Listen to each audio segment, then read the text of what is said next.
আসসালামু আলাইকুম সবাইকে, আশা করি সকলে ভালো আছেন। আজকে আমরা ক্যানের ব্যবহার শিখব এবং ক্যানের মাধ্যমে কিভাবে হাজার হাজার সেন্টেন্স মেক করে ইংলিশে কথা বলতে পারি সেটা আমরা শিখব। তো ক্যান মানে হচ্ছে পারা। বর্তমান সময়ে কোনো কিছু করতে পারা অর্থে আমরা ক্যানকে ব্যবহার করে থাকি। যেমন দেখেন, আই ক্যান গো, আমি যেতে পারি। এইখানে আই ক্যান এতটুকুর অর্থ হচ্ছে আমি পারি, আর গো মানে হচ্ছে যাওয়া, আমি যেতে পারি। তো এখন আমরা আসলে কিভাবে আরো শত শত বাক্য গঠন করব সেটা আমাদের শিখতে হবে।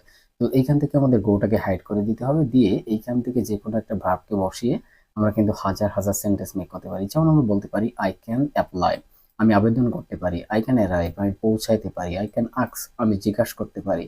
আই ক্যান বিলিভ, আমি বিশ্বাস করতে পারি। আই ক্যান ব্রেক, আমি ভাঙতে পারি।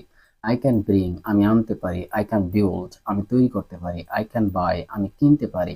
আই ক্যান কল, আমি ডাকতে পারি। আই ক্যান ক্যারি, আমি বহন করতে পারি। তো আপনি যদি চান যে আরো শত শত বাক্য তৈরি করবেন, তাহলে কি করতে হবে?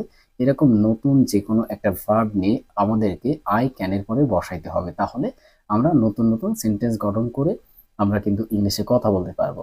তো এইরকম যদি আপনারা ভিডিও পেতে চান, তাহলে অবশ্যই আমাদের পেজটি ফলো করে রাখবেন, আর ইউটিউব চ্যানেল থেকে দেখলে ডেফিনেটলি সাবস্ক্রাইব করে আমাদের পাশে থাকবেন।